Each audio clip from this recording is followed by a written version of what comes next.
ఇర్మీయా గ్రంథము 2వ అధ్యాయము. మరియు యెహోవా వాక్కు నాకు ప్రత్యక్షమై ఈలాగు సెలవిచ్చెను, నీవు వెళ్లి యెరూషలేము నివాసుల చెవులలో ఈ సమాచారము ప్రకటింపుము. యెహోవా సెలవిచ్చినదేమనగా, నీవు అరణ్యములోను విత్తనములు వేయదగని దేశములోను నన్ను వెంబడించుచు నీ యవ్వన కాలములో నీవు చూపిన అనురాగమును నీ వైవాహిక ప్రేమను నేను జ్ఞాపకము చేసుకొనుచున్నాను. అప్పుడు ఇశ్రాయేలు యెహోవాకు ప్రతిష్ఠిత జనమును, ఆయన రాబడికి ప్రథమ ఫలమును ఆయను. అతని లయపరచు వారందరూ శిక్షకు పాత్రులైరి, వారికి కీడు సంభవించును. ఇదే యెహోవా వాక్కు. యాకోబు ఇంటివారులారా, ఇశ్రాయేలు ఇంటివారులారా, మీరందరూ యెహోవా వాక్కు వినుడి. యెహోవా ఈలాగు సెలవిచ్చుచున్నాడు, నాయందు ఏ దుర్నీతి చూచి మీ పితరులు వ్యర్థమైన దానిని అనుసరించి తాము వ్యర్థులగునట్లు నా యొద్ద నుండి దూరముగా తొలగిపోయిరి. ఐగుప్తు దేశములో నుండి మమ్మను రప్పించిన యెహోవా ఎక్కడనున్నాడని అరణ్యములో అనగా ఎడారులు గోతులు గల దేశములో అనావృష్టియు గాఢాంధకారమును కలిగి ఎవరినూ సంచారమైనను నివాసమైనను చేయని దేశములో మమ్మను నడిపించిన యెహోవా ఎక్కడ ఉన్నాడని జనులు అడుగటలేదు. దాని ఫలమును శ్రేష్ఠ పదార్థములను తినునట్లు నేను ఫలవంతమైన దేశములోనికి మిమ్మును రప్పింపగా మీరు ప్రవేశించి నా దేశమును అపవిత్రపరచి నా స్వాస్థ్యమును హేయమైనదిగా చేసిరి. యెహోవా ఎక్కడ ఉన్నాడని యాజకులు అడుగరు, ధర్మశాస్త్రోపదేశకులు నన్నెరుగరు. ఏలికలను నా మీద తిరుగుబాటు చేయుదురు, ప్రవక్తలు బయలు పేరట ప్రవచనములు చెప్పుదురు, నిష్ప్రయోజనమైన వాటిని అనుసరింతురు. కావున నేనిక మీదట మీతోనూ మీ పిల్లల పిల్లలతోనూ వ్యాజ్యమాడెదను. ఇది యెహోవా వాక్కు. కిత్తీల ద్వీపములకు పోయి చూడుడి, కేదారునకు దూతలను పంపి బాగుగా విచారించి తెలుసుకొనుడి. మీలో జరిగిన ప్రకారము ఎక్కడనైనను జరిగినదా? దైవత్వము లేని తమ దేవతలను ఏ జనమైనను ఎప్పుడైనను మార్చుకొనెనా? అయినను నా ప్రజలు ప్రయోజనము లేని దానికై తమ మహిమను మార్చుకొనిరి.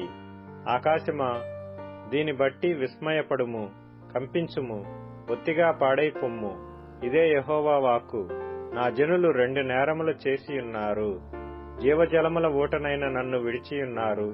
తమ కొరకు తొట్లను అనగా బద్దలై నీళ్లు నిలువని తొట్లను తొలిపించుకొనియున్నారు. ఇశ్రాయేలు కొనబడిన దాసుడా, ఇంట పుట్టిన దాసుడా కాడుగదా, అతడేల దోపుడు సొమ్మాయెను. కొదమ సింహములు వానిపైని బొబ్బలు పెట్టెను, గర్జించెను. అవి అతని దేశము పాడు చేసెను, అతని పట్టణములు నివాసులు లేక పాడాయెను. నోపు, తహపనేసు అను పట్టణముల వారు నీ నెత్తిని బద్దలు చేసిరి.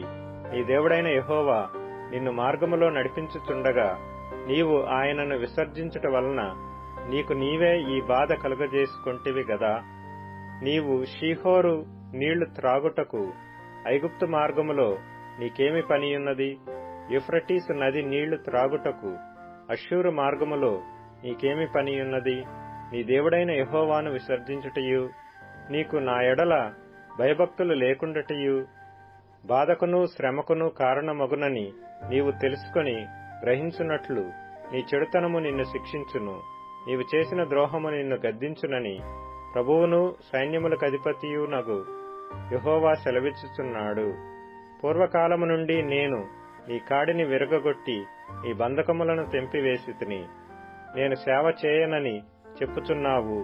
ఎత్తైన ప్రతి కొండ మీదను పచ్చని ప్రతి చెట్టు క్రిందను వేశ్యవలే క్రీడించుచున్నావు. శ్రేష్టమైన ద్రాక్షావల్లి వంటి దానిగా నేను నిన్ను నాటితిని. కేవలము నిక్కమైన విత్తనము వల్లని చెట్టు వంటి దానిగా నిన్ను నాటితిని. నాకు జాతిహీనపు ద్రాక్షావల్లి వలె నీవెట్లు భ్రష్ట సంతానమైతివి. నీవు క్షారముతో కడుక్కుకొనినను విస్తారమైన సబ్బు రాచుకొనినను నీ దోషము మరకవలే నాకు కనబడుచున్నది. ఇది ప్రభువగు యెహోవా వాక్కు. నేను అపవిత్రత నొందిన దానను కాను, బయలుదేవతలను అనుసరించి పోవు దానను కాను అని నీవు ఎట్లనుకొందువు? లోయలో నీ మార్గమును చూడుము, నీవు చేసిన దాని తెలుసుకొనుము.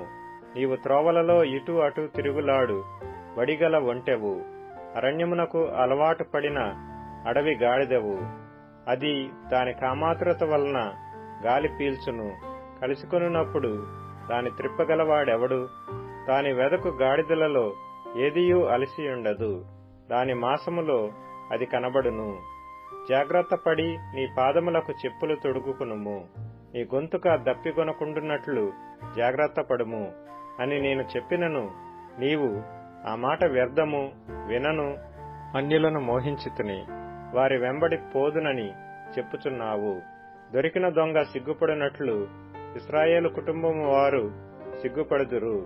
నీవు మా తండ్రివని మ్రానుతోనూ, నీవే నన్ను పుట్టించితివని రాతితోనూ చెప్పుచు, వారును వారి రాజులను, వారి అధిపతులను, వారి యాజకులను, వారి ప్రవక్తలను అవమానము నొందుదురు. వారు నా తట్టు ముఖము త్రిప్పుకొనక వీపునే త్రిప్పుకొనిరి. అయినను ఆపత్కాలములో లేచి మమ్మను రక్షింపుమని వారు మనవి చేయుదురు. నీకు నీవు చేసుకొనిన దేవతలు ఎక్కడనున్నవి? అవి నీ ఆపత్కాలములో లేచి నిన్ను రక్షించునేమో. యూదా, నీ పట్టణములెన్నో నీ దేవతలన్నీయే గదా. మీరందరూ నా మీద తిరుగుబాటు చేసిన వారు నాతో ఎందుకు వాదించుదురని యెహోవా అడుగుచున్నాడు. నేను మీ పిల్లలను హతము చేయుట వ్యర్థమే, వారు శిక్షకు లోబడరు. నాశన వాంఛగల సింహము వలె మీ ఖడ్గము మీ ప్రవక్తలను సంహరించుచున్నది. ఈ తరము వారలారా, యెహోవా సెలవిచ్చు మాట లక్ష్యపెట్టుడి. నేను ఇశ్రాయేలునకు అరణ్యము వలె నైతినా, గడాంధకార దేశము వలె నైతినా. మేము స్వేచ్ఛగా తిరుగులాడవారమైతిమి. ఇకను నీ యొద్దకు రామని నా ప్రజలేలా చెప్పుచున్నారు? కన్యక తన ఆభరణములను మరచునా? పెండ్లి కుమారి తన వడ్డాణమును మరచునా? నా ప్రజలు లెక్కలేనన్ని దినములు నన్ను మరచియున్నారు. కామము తీర్చుకొనుటకై నీవెంతో ఉపాయముగా నటించుచున్నావు. అందువలన నీ కార్యములు చేయుటకు చెడు స్త్రీలకు నేర్పితివి గదా. మరియు నిర్దోషులైన దీనుల ప్రాణ రక్తము నీ బట్ట చెంగుల మీద కనబడుచున్నది. కన్నములలోనే కాదుగాని నీ బట్టలన్నిటి మీదనూ కనబడుచున్నది. అయినను నీవు, నేను నిర్దోషిని, నిశ్చయముగా ఆయన కోపము నా మీద నుండి తొలగిపోయినని చెప్పుకొనుచున్నావు. ఇదిగో పాపము చేయలేదని నీవు చెప్పిన దాని బట్టి నీతో నాకు వ్యాజ్యము కలిగినది. నీ మార్గము మార్చుకొనుటకు నీవేలా ఇటు అటు తిరుగులాడుచున్నావు? నీవు అష్షూరును ఆధారము చేసుకుని సిగ్గుపడినట్లు ఐగుప్తును ఆధారము చేసుకుని సిగ్గుపడెదవు. చేతులు నెత్తిని పెట్టుకొని ఆ జనమునొద్ద నుండి బయలు వెళ్లెదవు. యెహోవా నీ ఆశ్రయములను నిరాకరించుచున్నాడు, వాటి వలన నీకు క్షేమము కలుగదు.